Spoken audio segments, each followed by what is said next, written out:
Croeso chi yma ar fore newydd, yr arglwydd a gyfododd. A dyma'r bore pan da ni'n cofio y bore gogoneddus hwnnw yn Jerusalem. Pan ath Mair yn gynnar at y bedd a dod o hyd i'r maen wedi dreiglo, y bedd yn wag, a'r arglwydd yn ei galw wrth ei henw hi. Felly mi ddechreuwn ni efo emyn, gwawriodd y bore'n ddisglair a chlir, geni gobaith yn Ninas Jerusalem, lluain ymhlyg, goleuni'n y bedd, wrth i'r engel gyhoeddi cyfodwyd.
Mae'n braf dod ynghyd yn dydy ar fore Sul Pasg yn arbennig. Os ydych chi'n ymuno ar y we, da ni falch iawn o gael eich croesawu chi.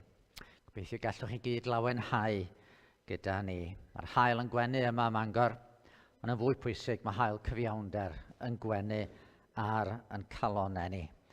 Yr arglwydd a gyfododd, gyfododd yn wir. Rwan, dwi am ddarllen rhywfaint o'r hanes fel da ni yn ei ddarllen o yn Efengil Luc a phenod 24. Efengil Luc, pennod 24.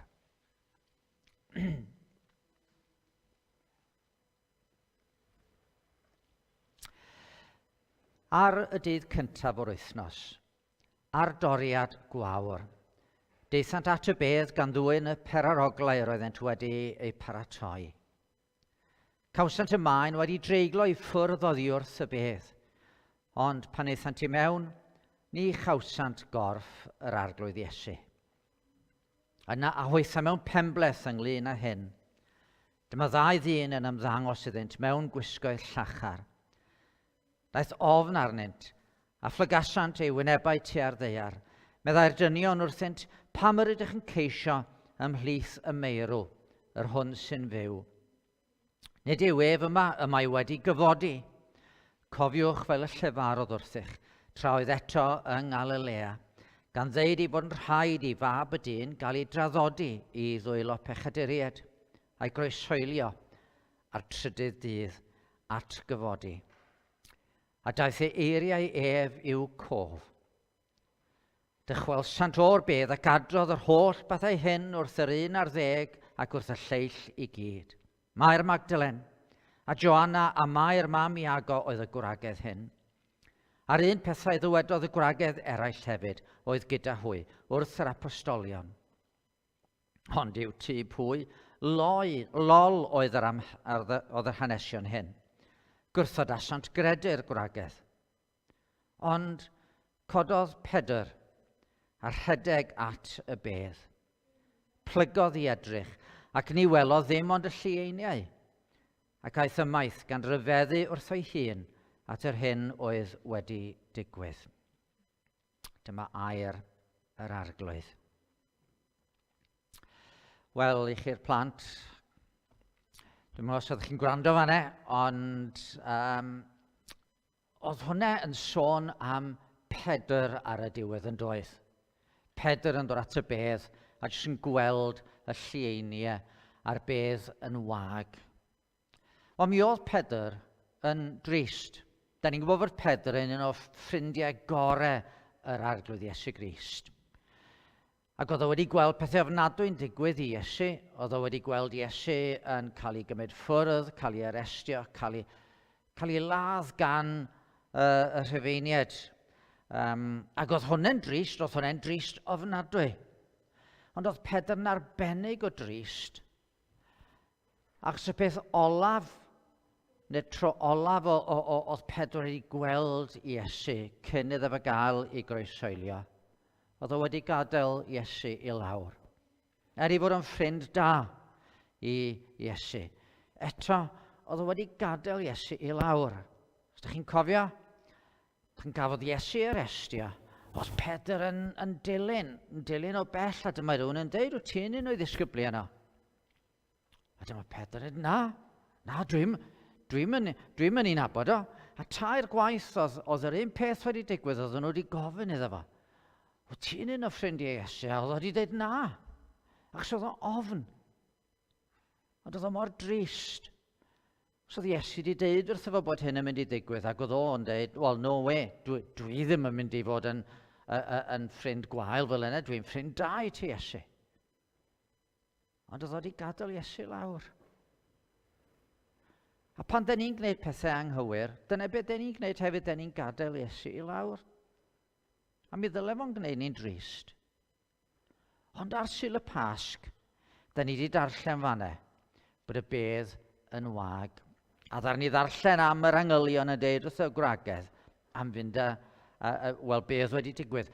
Ond yn un o'r efengylau eraill, mae'r angylion yn deud wrth y gwragedd beth sydd wedi digwydd. Mae Iesu wedi codi, mae'n fyw eto.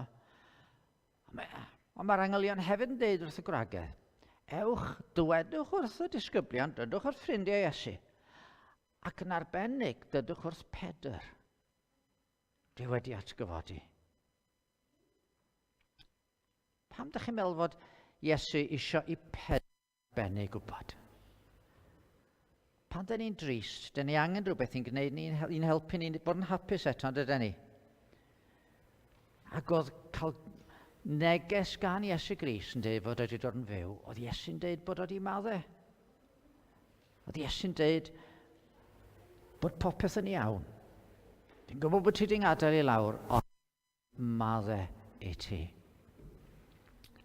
A bellach ymlaen, dyma Iesu'n cyfarfod efo Pedr ar lan môr Galilea, a gofyn tair gwaith iddo fo, wyt ti'n yngharu fi? A Pedr yn gorau dweud, ti'n gwybod beth sy'n ynghalon ni, ti'n gwybod mod i'n dy garu di.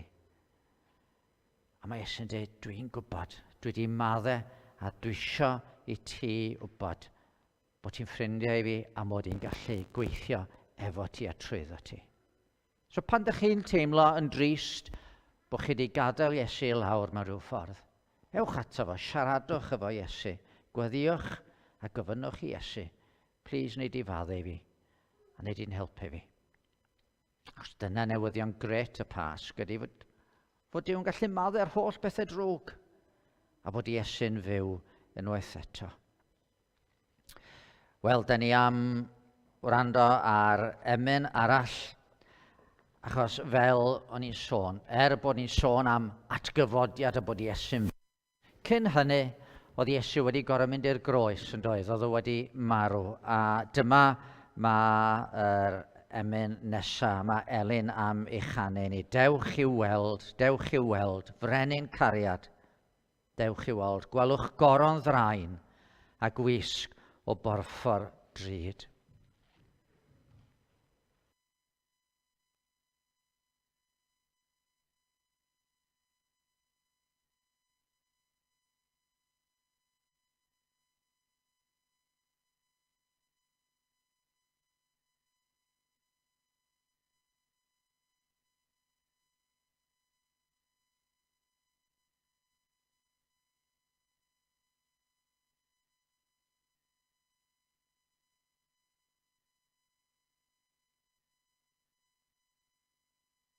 Ei gefn, gwawd y milwyr gwaedd y llu, unig ag heb gyfaill dring at y bryn. A ddolen o'r yddraid, ma'n y cwrdd i lyd a hyd, ac fe olchi'r euog fyd gan gariad pyr. Yn y bechod dros omni, o gadyn ddeall hyn, dom ddrywiau cariad oeddant maddau dad. A ddolaf,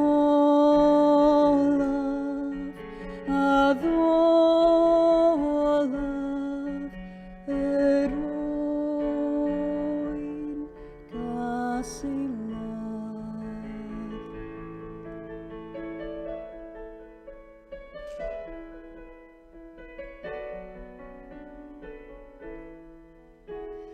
Wylwn nawr ger ei fron, a'r choll pechod ar yn on y ddofn, briwiau dyfn a chfil na'r hoelion dir ar dyrain.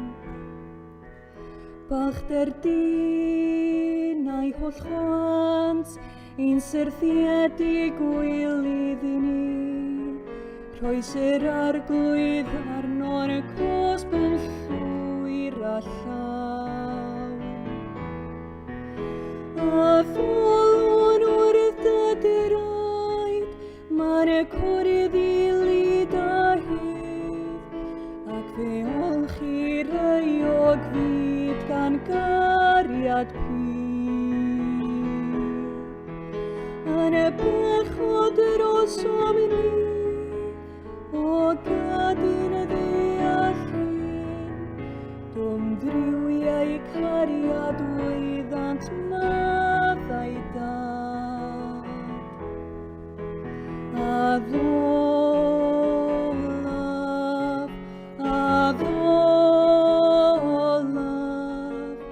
yr oen gaselad.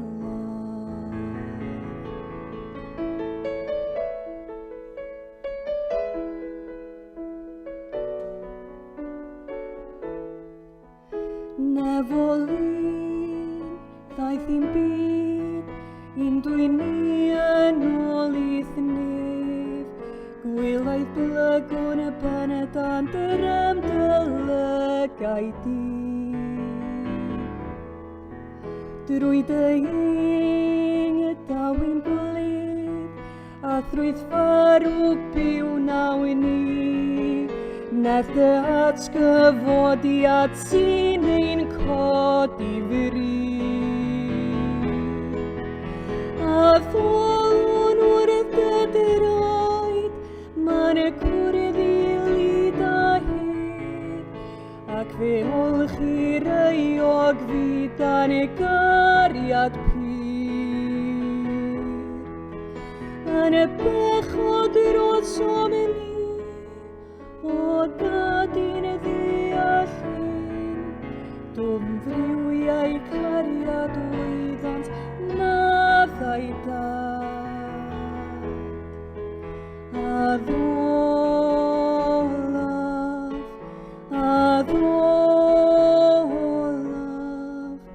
yr oen gas ei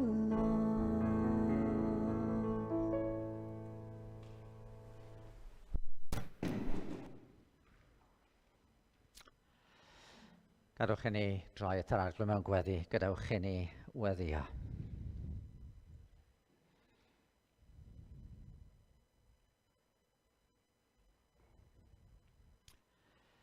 Arglwydd ein Duw a thad ein harglwydd Iesu Grist. Wrth i ni droi at y ti ar benwythnos arbennig, ar benwythnos y Pasg. Fod yna lawer o bethau yn digwydd yn y byd sydd yn gallu denu'n sylw ni. Ydyn ni y penwythnos yma yn rhyfeddu unwaith eto. Wrth i ni gofio am y cyfan ddigwyddodd i'n harglwydd a'n gwaredwr ni ar benwythnos y Pasg. Dyn ni o arglwydd yn rhyfeddu wrth i weld o, yn cerdded i Jerusalem, yn ifydd i ti.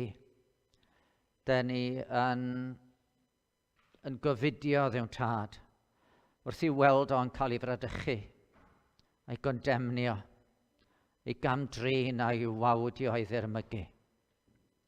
Da ni o ddiwn tad yn ymdeimlo rywsut a'r tywyllwch oedd wrth i'r haul guddio ei wyneb pan oedd y gwaredwr yn hongian ar groes rhwng dau leidr.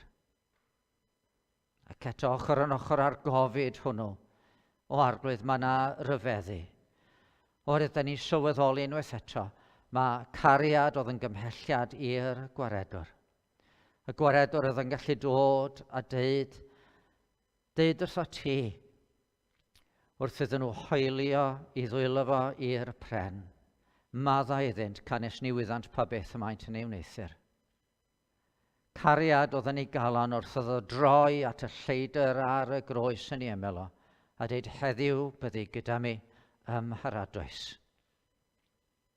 Ac o ddiwn tad, da ni'n diolch ti, mae cariad oedd yn ei galan o wrth iddo fo brofi'r tywyllwch eithaf hwnnw, a gweiddi allan fy niw pa hamam gadewaist. Ac o arglwydd yn Duw, da ni yn gwybod mae y gofid mawr am y cyfan da ni weld ar y groes ydy mae'n beia ni nath i ddanfon o i Galfaria. Yn hunanoldeb ni, yn gwrthryfel ni, yn difaterwch ni, yn methiad ni, dy gared i ac i garu'n gilydd. Dyna pam yr ath yn gwaredwr i'r groes. Ac felly o ddiwn tad, da ni'n diolch ti am bod ni'n dod ynghyd ar fore Sul y Pasg i gofio mae nid yn ofer y byr aberth yma. Nid y groes oedd diwedd y stori, ond i'r gwaredwr gael ei gymeryd i lawr o'r groes yn ddim byd mwy na chorff marw, di-ymadferth, a'i roi yn y bedd. Ar fore'r trydydd dydd, mae yna orfoledd yn gallu llenwi'n calonau a gwawriodd y bore. Y bore hyfryd yma, y bore gogoneddus, gen i gobaith yn Ninas Jerusalem. Bod yr un yma, wrthodwyd gan y byd, yr un oedd yn fab annwyl i ti. Bod yr un yma wedi cael ei gyfodi yn fyw o'r bedd.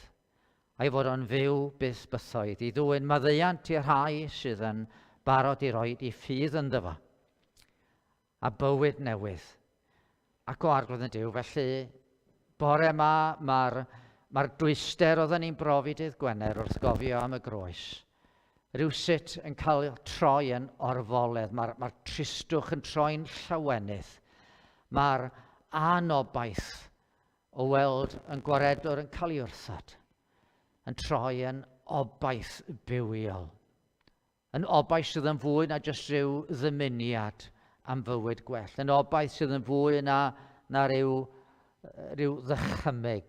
Ond yn obaith sicr fod y bedd yn wag, fod y Crist yn fyw, a ninne trwy Grist yn cael byw. Ac o arglwydd, da ni'n diolch i ti fod yr ysbryd glân wedi cael ei anfon i'r byd i agor yn llygaid, i brofi ac i weld gwirionedd rhyfeddol, y newyddion da o lawenydd mawr. Bod gynddon ni waredwr sydd wedi concro marwolaeth, bod y bedd yn colli i ofn wrth i ni fedru gwybod fod i ni fywyd tragwyddol trwy yr arglwydd Iesu Grist. Ac felly da ni yn cydlawanhau a dy blant di ar hyd a lled y byd heddiw. Cymaint o dy blant di mewn pob math o wahanol wledydd trwy bob math o wahanol ieithoedd yn cyhoeddi yn herfeiddiol yr arglwydd a gyfododd, a gyfododd yn wir. Ac o arglwydd yn y llawenydd hwn ac yn y ffydd fod hwn yn wir, da ni'n troi ato ti bore yma. Gan weddio eto bydde di yn sicrhau ni o dy faddeuant ac yn rhoi yn calonnau ni y llawenydd anrheithadwy hwnnw o wybod yn bod ni yn ddiogel yn dy ddwylo di wedi cael yn hael eni i obaith bywiol trwy atgyfodiad Crist oddi wrth y meirw. A trwy atgyfodiad Crist oddi wrth y meirw, da ni'n mentro gofyn o Dduw'n Tad, a wneud di faddau, ond hefyd a wneud di weithio yn y byd. I leddfu poen, i leddfu gofyd, ond i ddwyn llaweroedd o bobl ata ti. Da ni'n ymwybodol fod na rai sydd hyd yn oed yma fan yma a heddiw ydy'r pas cyntaf iddyn nhw gael gorfoleddu mewn gwirionedd yn y ffaith fod ganddyn nhw waredwr byw. O, arglwydd, da ni eisiau i fwy o bobl brofi'r gorfoleth hwnnw. Da ni eisiau i fwy o bobl fod yn llawn brydfrydedd, yn llawn llawenydd, bod colin angau wedi i dynnu ymaith, fod gwir fywyd i'w brofi yn dy gwmni di, a dy fod ti trwy'n caru ni wedi danfon yr ysbryd glân i fyw yn calonnau. O arglwydd wedi beri bod yr ysbryd yn agor calonnau ar hyd a lled y byd. Yn arbennig efallai, da ni'n meddwl, wneud i agor calonnau yma yng Nghymru. Yma ym Mangor a'r pentrefi, a'r trefi o amgylch. Os gwelid i fod yn dda, wneud i weithio yma i ddwyn llaweroedd ata ti o arglwydd ein Duw. A da ni'n gweddio ple bynnag byr neges yn cael ei chyhoeddi heddiw, bod na glistiau agored, a bod na galonnau yn derbyn y gwaredwr byw i'w calonnau. Mae yna anghenion eraill o Dduw'n Tad a ni'n yn ymwybodol fod na anghenion dwys gan wahanol bobl. Da ni'n ei cyflwyno nhw i ti, yn arbennig efallai rhyw rai sydd yn pwysau yn calonnau ni. Da ni'n ei cyflwyno nhw i ti.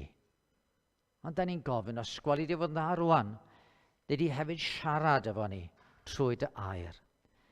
Gad i dy air y bore yma fod yn fwyd i'n heneidiau, yn fara bywiol i bob un ohono ni, wrth i ni fyfyrio eto ar hanes rhyfeddol y Pasg.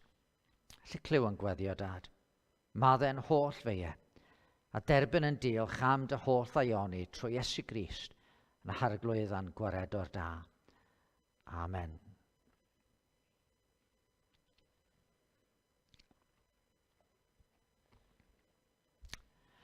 Wel, un o'r ymadroddion da ni'n cysylltu'n arbennig efo Iesu ydy myfu yw. Fe ddydodd o gymaint ydy myfu yw goleini'r byd, myfu yw'r atgyfodiad a'r bywyd. A mae yr emyn mae Elin am ei chanu rwan yn cychwyn efo myfu hwnnw. Myfu yw'r atgyfodiad mawr.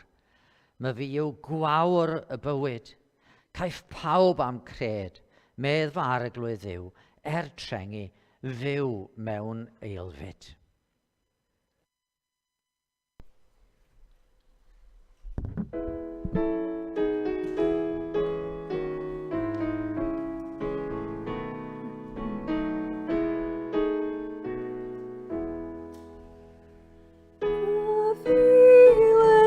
Atgyfodiad mawr, fi yw gwawyr y bywyd. Cai pawb am cred meddfa'r glwydd Dduw, trengu fyw mewn eilfyd. Ar y sawl sy'n byw mewn i fydd gred, i mi caiff drwydded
Mae'n debyg tysach chi'n holi pobl yn gyffredinol ble mae bywyd i'w gael heddiw.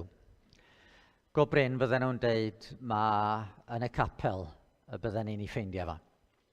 Mae'n debyg byddech chi yn cael pobl yn deud, wel, i gael bywyd, mae yna bethau ar y we gallwch chi edrych arnyn nhw. Da ni'n gobeithio cyn bo hir bod ni'n mynd i allu ail fynd i gyngherddau, i dyfarndau, i wahanol lefydd, i wahanol gymdeithasau lle fyddwn ni'n gallu cael rhywbeth byw. Mae pobl yn cysylltu y capel efo, wel, rhywbeth tawel, rhywbeth marwaidd, rhywbeth cysglyd efallai. Os dyn nhw wedi bod yn y capel hyd yn oed felly ynddi. Ac felly o'n i'n meddwl bydden ni yn cymryd fel testyn heddiw adnod neu eiriau, y geiriau y ddydodd yr angel wrth y gwragedd. Yn Luc pennod 24 ar 5 adnod. Pam yr ydych yn ceisio ymlith y meirw, yr hwn sy'n fyw? Pam yr ydych yn ceisio ymlith y meirw, yr hwn sy'n fyw? Rwan, ydyn ni yma yn gallu deud bod ni efo rhywun byw efo ni. Ar ben wythnos y Pasg, da ni'n dod at yr un digwyddiad mawr yma ma'n ffydd ni dibynnu arno, yr atgyfodiad. Yn ôl yr hanes sydd wedi dosgrwyddo i ni yn y Beibl, wedi digwyddiadau ofnadwy'r wythnos flaenorol, pryd cynllwyniodd yr awdurdodau i lwgrwobrwy o Judas i fradychu athro. Ac yna cael rhyw kangaroo court i gondemnio mab y Sar o Nazareth. Dyma fo'n cael ei drosglwyddo i Peilat yn do, i groesoelio a'i ddisgyblion ar chwal. A phob peth yn dod i ben.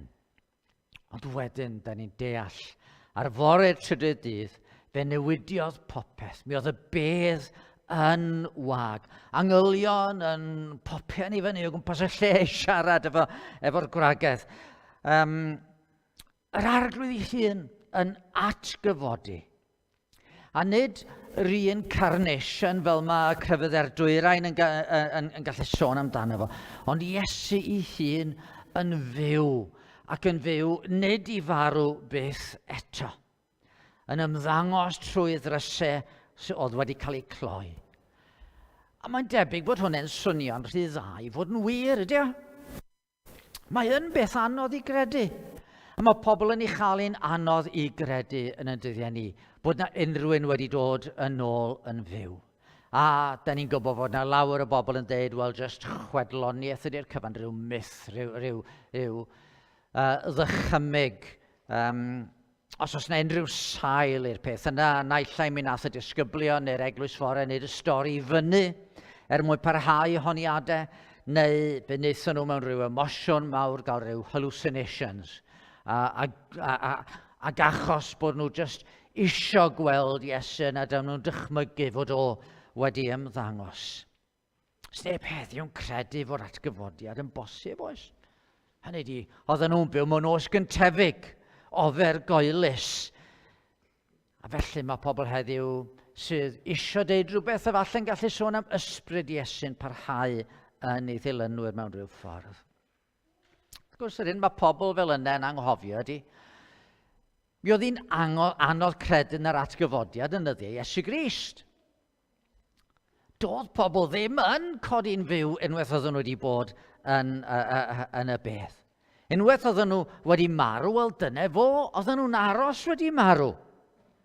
Oedd y disgyblion i hynna'n yn ar adeg i gredu. Da ni'n gwybod am Thomas, wrth gwrs, oedd yn gwrthod yn lan a chredu am wsnos bod Iesu wedi atgyfodi. Ond oedd y gweddill ohonyn nhw'r un mor ar adeg yn y darlleniad. Oedd y gwragedd yn dod. A dweud y neges yma, oedd ni wedi gweld yr angylion yn dweud bod wedi atgyfodi. Ond lol, medden nhw.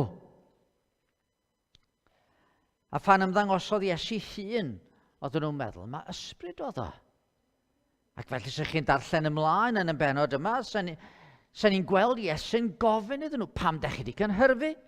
Pam y mae amheuon yn codi'n eich meddyliau? Gwelwch fy nwylo am traed, my fi yw, my fi fy hun.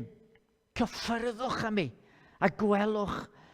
Roedd nid oes gan ysbryd gnawr ac esgyrn fel y canfyddwch fod gen i fi. Ac wrth ddeud hyn, dangosodd iddynt ei ddwylo a'i draed. A chan ei bod yn ei llywenydd yn dal i wrthod credu. Oedden nhw'n dal ddim yn credu. Ac yn rhyfeddu, mae dde wrthyn, os gennych rhywbeth i'w fwyta, rhoes ad iddo ddarn o bysgodyn wedi ei rostio. Hynny di oedd nhw yn ei chael yn anodd credu. A Ioan yn ei lythyr cyntaf, yn cychwyn y llythyr yma efo'r newyddion anghredadwy yma. Yr hyn oedd o'r dechreuad, yr hyn rydym wedi glywed, yr hyn rydym wedi weld a'n llygaid, yr hyn yr edrych asom arno ac a deimlodd ein dwylo ynglyn â gair y bywyd. Hei, dwi'n siŵr fannu bod o'n cofio Crist yn ymddangos yn fyw. Ac oedd o'n teimlo, dyma fo'n gafel yn ei gorff o'n ein siŵr, mae fo oedd o. A dyna un o'r pethau sy'n gwneud y stori yma mor authentic, i bod nhw'n araf i gredu.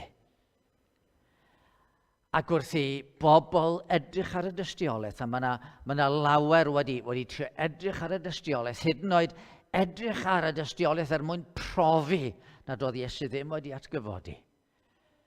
Wrth i bobl edrych yn ddiduedd ar y cyfan, maen nhw wedi gorfod dod i'r canlyniad, yr esboniaf mwyaf resymol am y bedd gwag ydy oedd Iesu wedi atgyfodi. Oedd o'n fyw. Felly, be dwi eisiau gwneud bore yma ydy holi cwestiwn. Os ydy o'n wir fod Iesu wedi atgyfodi, yna be fedrwn ni ddeud sydd yn dilyn? Be mae hyn yn ei olygu i chi a fi? Be mewn gwirionedd fedrwn ni ddeud, os ydy hwn ddim yn wir, mae rhaid ni anghofio am y ffydd fel dydodd Paul. Ofer yw yn ffydd. Sdim pwynt ddylen ni ddim fod yma, ddylen ni fod yn rhedeg i ffwrdd a gwneud pethau eraill, yn gwneud beth bynnag da ni isio. Ond os ydy hi'n wir, os ydy'n wir fod Iesu yn fyw, yna be mae hyn yn ei olygu? Y peth cyntaf mae'n ei olygu ydy, mae'n golygu mae Iesu ydy'r Meseia. Mae fo ydy yr un sydd wedi dod yn waredwr i'r byd. Un o'r pethau wrth ddarllen hanes bywyd Iesu, un o'r pethau sydd wedi ymddangos yn rhyfedd i mi ydy'r ffordd roedd gelynion Iesu, y Pharisëd a'r ysgrifenyddion felly, yn gofyn yn gyson am arwydd. Arwydd i brofi ma fo oedd y Meseia. Hynny di oedd o wedi cyflawni cymaint o wyrthiau yn doedd. Oedd wedi troi'r dŵr yn win, iachau cleifion o bob math, bwydo miloedd efo rhyw 5 torth a 2 bysgodyn, bwrw allan gythreiliad, a hyd yn oed wedi codi Lazarus, wedi galw Lazarus yn fyw allan o'r bedd. Oedd Pedr yn gallu deud ar ddydd y Pentecost, gŵr yma i benodi gan Dduw wedi amlygu chi trwy wirthio rhyfeddodau ac arwyddion y gyflawnodd Duw trwy ddef yn eich misg chi, fel y gwyddoch chi eich hunain. Ond doedd y gwirthio hyn ddim yn cyd-fynd â disgwyliadau bobl am yr un oedd yn dod i waredu Israel. Oedd o'n gwneud daioni ambell un, oedd o'n bendithio rhyw unigolion yma ag acw, oedd. Ond mi fydde nhw eto yn wynebu problemau. Mi fydde Lazarus yn gorfod marw unwaith eto, yn bydde. Mi fydde fo'n gorfod marw eilwaith a cael ei gladdu eilwaith. A doedd ar hyn oedd Iesu wedi gynnig hyd yma ddim yn waredigaeth i Israel. Doedd o ddim yn cyflawni'r addewid roddwyd yng Ngardd Eden am yr had oedd yn mynd i ysgugo pen y sarff. Yn wir, y felltith oedd ar y ddynoliaeth yn Eden oedd y dydd y bwytei di ohono gan farw byddai'n siŵr o farw. A'r her roddwyd i Iesu oedd. Sut wyt ti yn mynd i ddadwneud y felltith fawr yma? A be welson nhw oedd nid Iesu'n dadwneud y felltith, ond Iesu'n derbyn y felltith i hunan. Roedd y prif offeiriad hefyd ynghyd â'r ysgrifenyddion yn ei watwar wrth ei gilydd pryd pan oedd ar y groes. Ac yn dweud, fe achubodd eraill ni all ei achub ei hun, disgyned y Meseia, brenin Israel. Y nawr oedd hi ar y groes, mwyn i ni weld a chredu. Oedden nhw am weld Meseia, oedd yn dianc rhag y felltith roddwyd yng Ngardd Eden. Ond na, os oedd rhywun yn marw, oedd yn golygu bod y felltith barhau yn doedd. Os oedd rhywun di marw, yna, wel, dyna ddiwedd i hanes nhw. Bellach ymlaen, yn llyfr yr Actau, da ni'n clywed am Gamaliel, yn sôn am wahanol rai oedd pobl i'n meddwl oedd yn Meseia. O'r dro nôl, cododd Theudas gan honni fod yn rhywun, ac ymunodd nifer o ddynion ag ef ynghylch 400. Ond lladdwyd ef. A chwalwyd pawb byddwn ni ganlyn, ac eithant yn ddim. Na, nid Meseia, wedi marw. Ar ôl hwn, cododd Judas y Galilea dynyddiau'r cyfrestru. O'n i'n sôn am Judas Maccabeus sildwytha, yn doedd hwn, dyma fo, cododd Judas y Galilea, a thynodd pobl i'w ganlyn, ond beth sydd wedi digwydd iddo fo? Mod i marw. Darfu amdano ynta hefyd, a gwasgarwyd pawb o'i ganlynwyr. Ond gogoniant Crist, ydych chi'n gweld, oedd nid i fod wedi dianc rhag y felltith. Ond bod o wedi derbyn y felltith ac wedi ei choncro hi. I fod o wedi cymeryd y felltith arno fo ei hun. A pobl yn barod i dderbyn rhywun sy'n rhoi cyngor i ni wrth gwrs am sut i fyw yn well, neu ryw egwyddorion i geisio i dilyn, a dyna mae pob athroniaeth arall yn ei gynnig i ni. O fwdiaeth i Islam i anffyddiaeth, maen nhw'n trio cynnig rhyw ffordd i ni fyw. Ond pa arweinydd neu athronydd sydd wedi concro marwolaeth ei hun? Dim ond un. Dim ond un sydd wedi concro. A beth hyn yn ei olygodd? Wel, oedd Duw yn ymyrryd yn doedd. oedd yn oriwch naturiol, rhywbeth o tu allan i'r bydysawd yma wedi camu fewn. Roedd Duw wedi camu mewn i'r byd a greu, dod yn rhan o'r stori wynebu'n gofid, gan fod nefydd hyd angau i angau'r groes. Ac am hynny, trad yr chafodd Duw ef, gan roedd o'r enw sydd goruwch pob enw. Do fe dderbyniodd y felltith, o fe gafodd o'i gyfodi. Mae o'n fyw. Mae wedi concro marwolaeth. A pwy arall trwy holl hanes y byd sydd wedi gallu gwneud hyn? Fod yr unig Feseia, yr unig un sydd yn cynnig hyn i'r byd. Felly os ydy'n wir iddo atgyfodi, ble arall welwch chi Feseia? Mae'n profi mae Iesu di'r Meseia. Yr ail beth gallwn ni ddeud. Os ydy yn wir fod Iesu wedi atgyfodi, yna mae yn tynnu ymaith ofn marwolaeth. Mae'n tynnu ymaith ofn marwolaeth. Ar un olwg oedd yr honiad i fod wedi atgyfodi, yn beth oedd yn siŵr o wneud i'r byd wfftio. Di pobl ddim yn atgyfodi na dyn. Dyna dyn ni'n gweld yn llyfr yr Actau. Pan oedd yr Apostol Paul yn Athen yn egluro'r ffydd ar yr Areopagus, ydych chi'n cofio fel oedd yn siarad?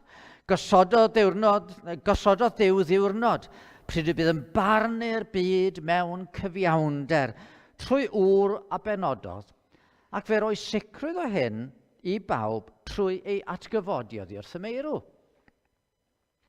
A pan glywsant sôn am atgyfodiad y meirw, dechreuodd rhai wawdio.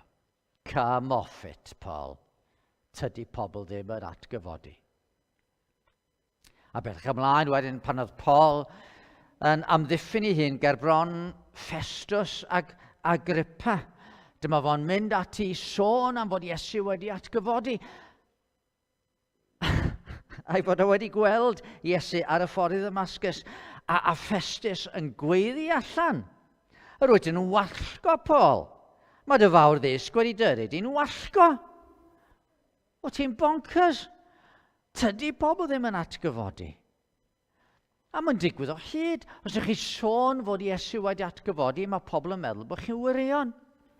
Rai blynyddoedd yn ôl, oedd yna drafodaeth ar y teledu ynglyn â'r Pasg, efo gwahanol rai yn cynrychioli gwahanol safbwyntiau.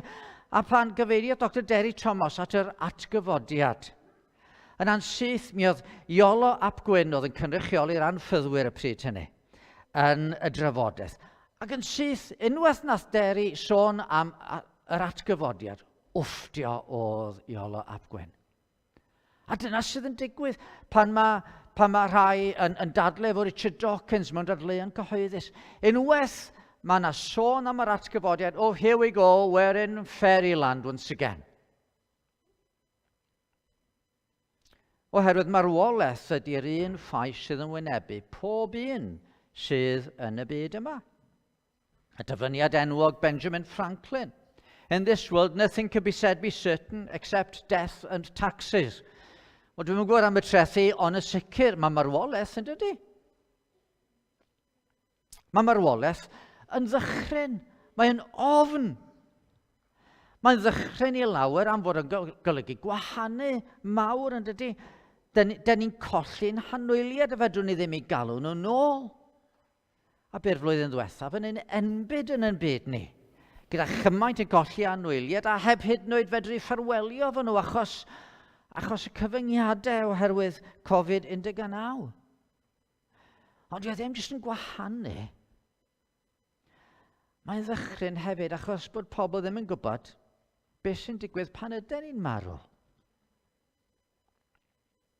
Ydy bywyd jyst yn stopio a'i dyna ddiwedd y stori? A'i diddymdra mawr sydd yn eani'n mynd yn ddim?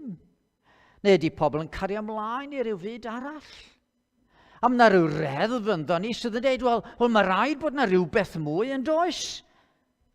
Pa mor aml glywsoch chi rywun yn dweud, oh, she's looking down upon us and smiling now. Neu Chi'n bod, o mae yn gwylio ni o fyny fannau. Mae pobl yn deud, mae'n rhyw deimlad, mae'n rhyw reddf.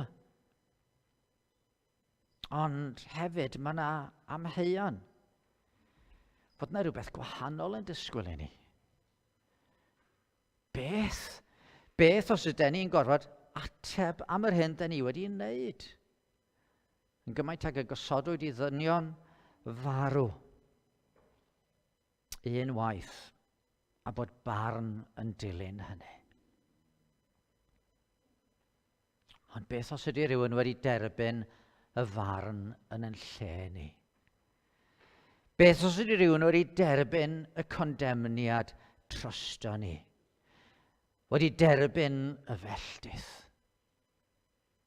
Yn sicr oedd Iesu dan felltith yn doedd.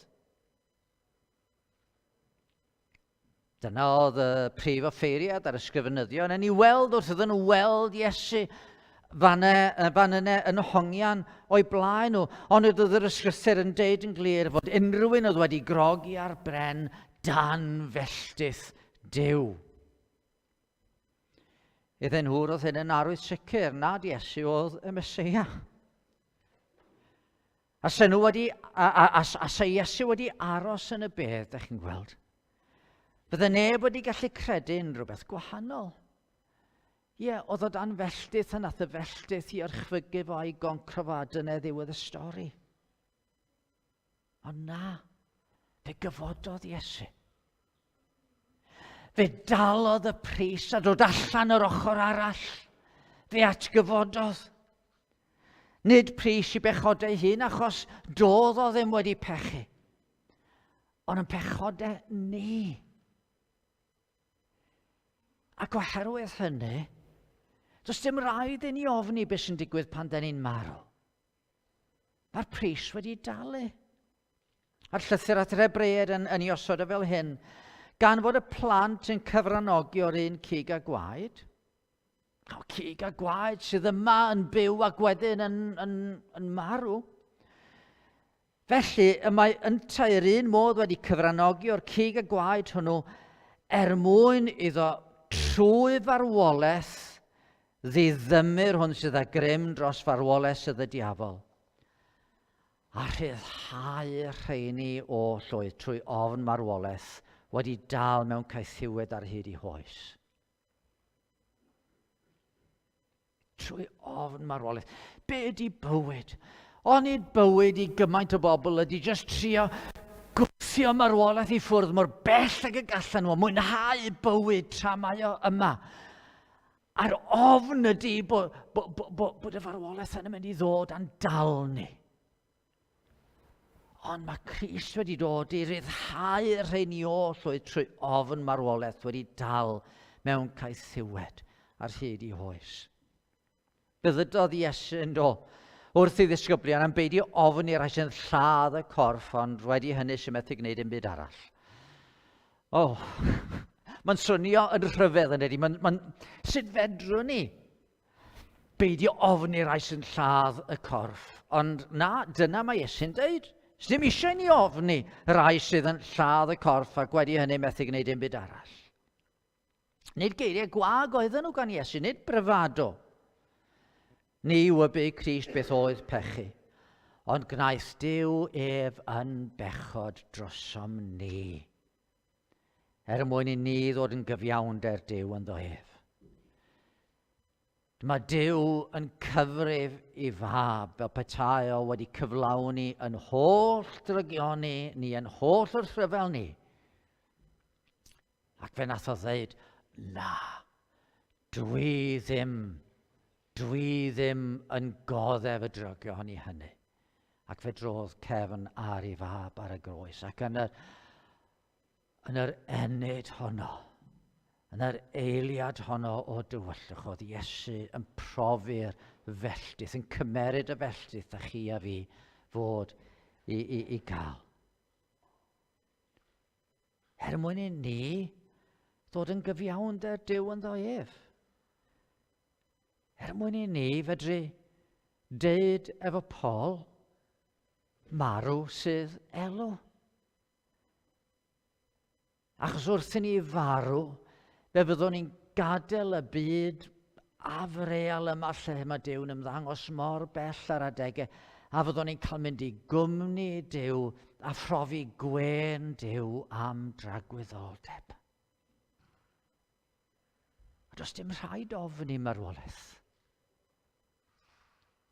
Dyna pam bod yr eglwys fore yn llawn o bobl oedd yn gallu wynebu marwolaeth, oedd llawer ohonyn nhw wynebu marwolaeth ofnadwy. Cael eu taflu i'r anifeiliaid. Dyna ran o sport y Rhufeiniaid, ydych chi'n gweld.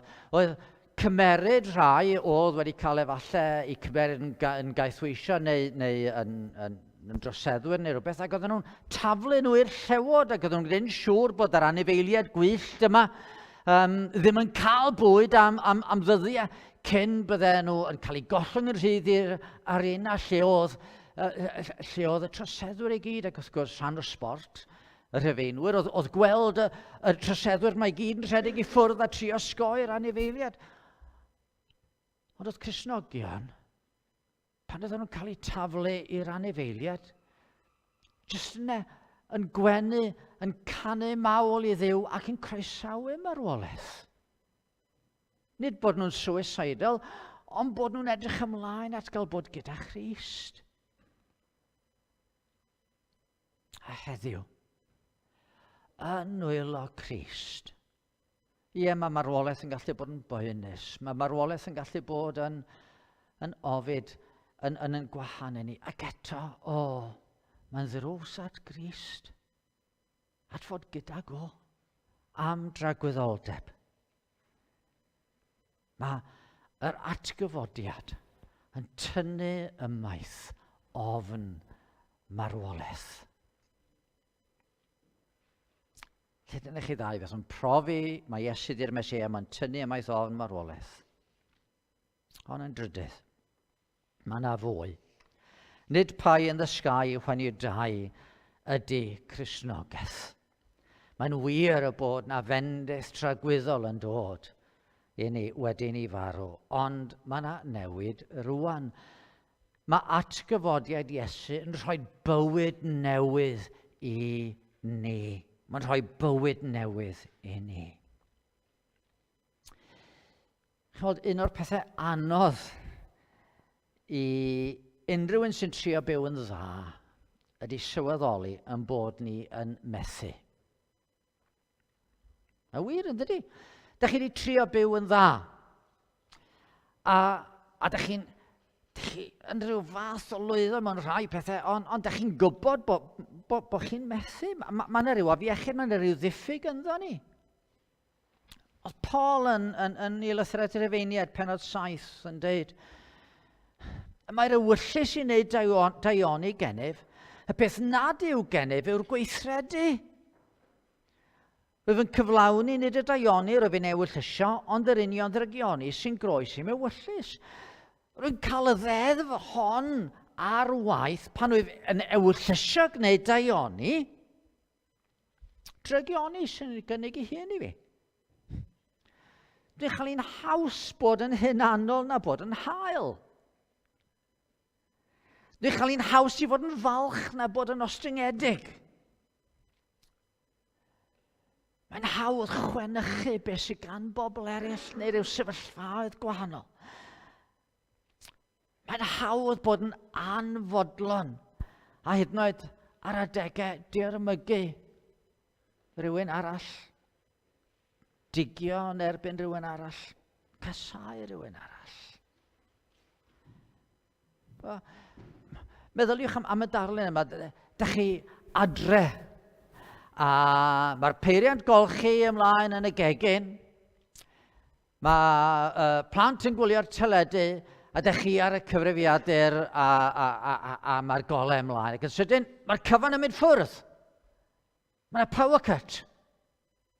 Mae'r trydan wedi methu. A does dim grym, a mae'r teledu'n dal yna, mae'r peiriant golchi'n dal yna, mae'r cyfrifiadur yn dal yna, ond na, does ddim grym yna. A dyna fel mall i weithiau pan da ni'n trio byw yn dda. Rhyw sydd jyst gynno ni mor grym. Mae yna power cut, mae yna rhywbeth ynddo ni sydd yn golygu bod ni'n ei chael ein hawdd i fethu.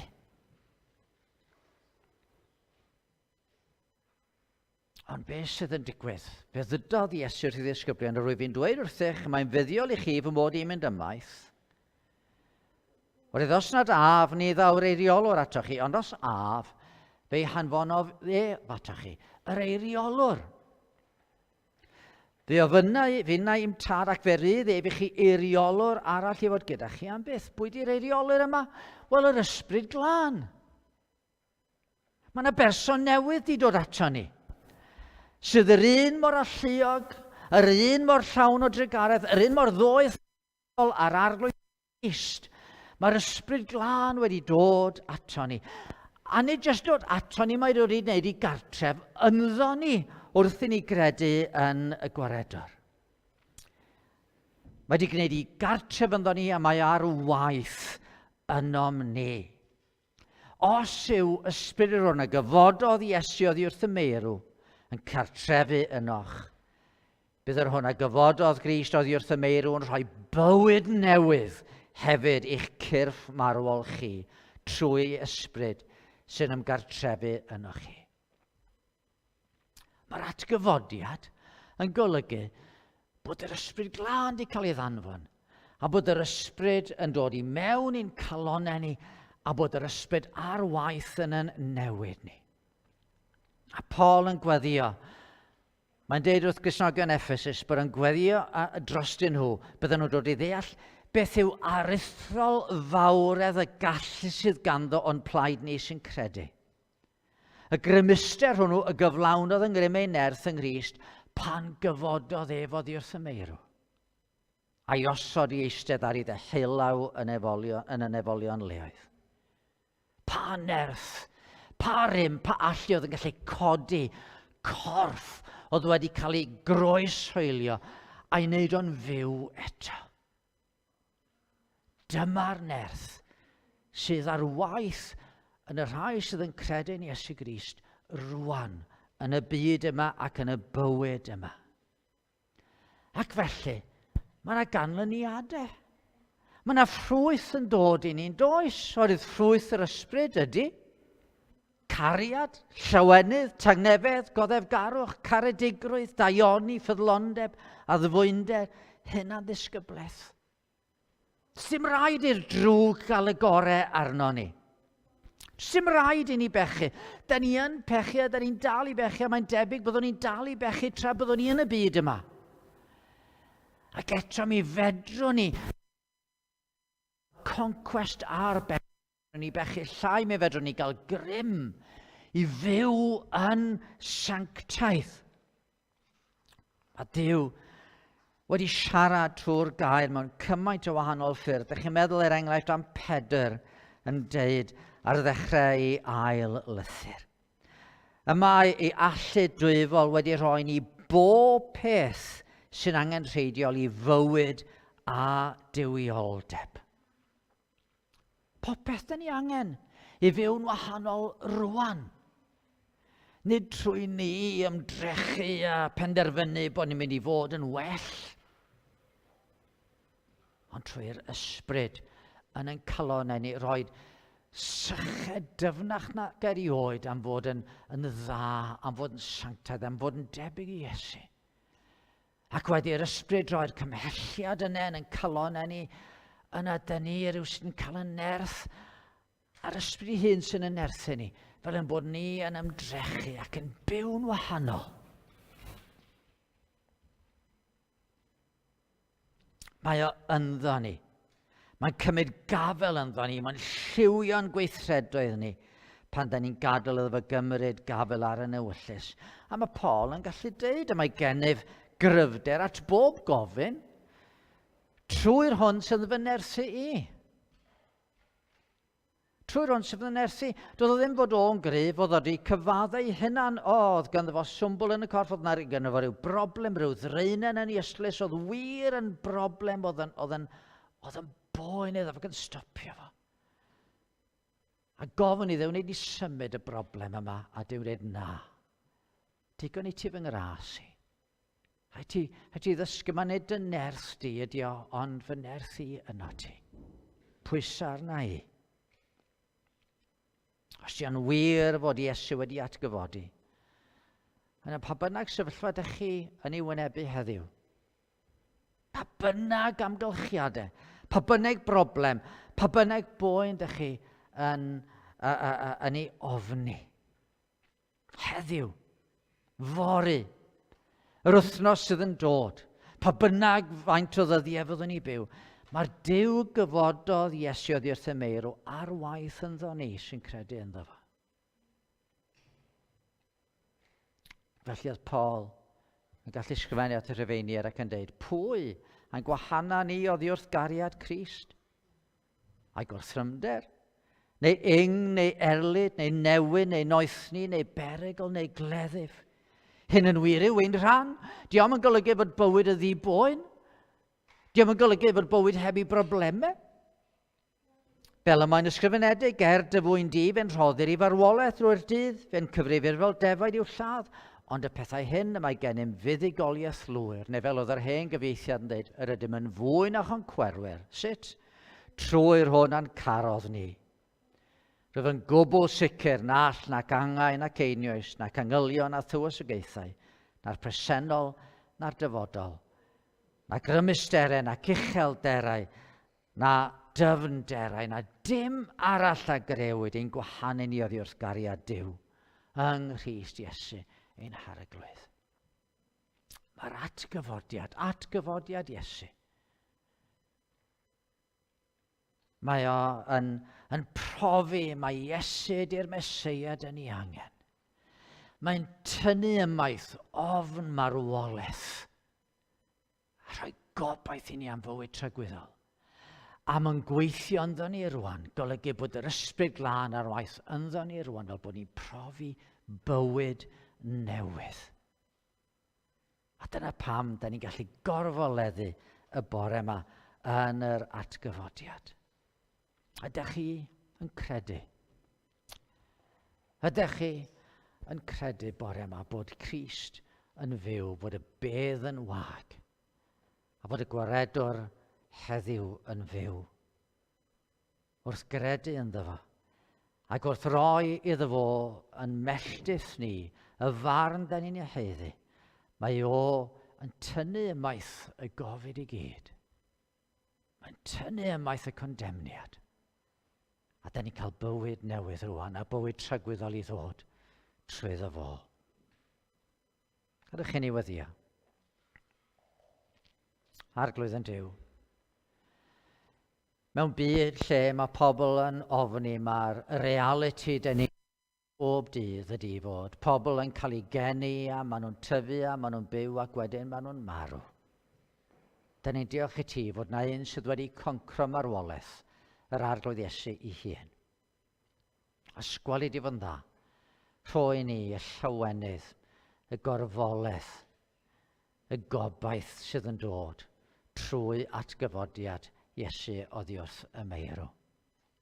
Ac wrth ni fyw yn y gobaith yma, Dduw'n Tad, a wneud i newid yn bywydau ni fel bod ni'n fwy tebyg i'r arglwydd, a wneud i'n cadw ni i'r bywyd tragwyddol pryd gawn ni dyfwynhau di am dragwyddoldeb, a gawn ni weld y gwaredwr sydd wedi derbyn yn melltith drosto ni. Amen. Mae'r emyn olaf yn atgoffa ni o'r fuddugoliaeth yma mae Crist wedi ei gael. Tebu ar goron, atgyfodedig Crist, cyflawn fuddugoliaeth gaed ar angau trist. Angel ddaeth i sefyll lle gorweddais ti, na, nid yw ef yma oedd ei lawen gri.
Diolch i chi am ymuno efo ni heddiw, bod i chi brofi llawenydd y diwrnod hwn wrth i chi ddathlu'r Pasg. Cofiwch, os ydych chi'n dymuno cysylltu efo ni, gnewch hynny trwy'r we, fyddwn ni falch iawn y glywed ganddo chi.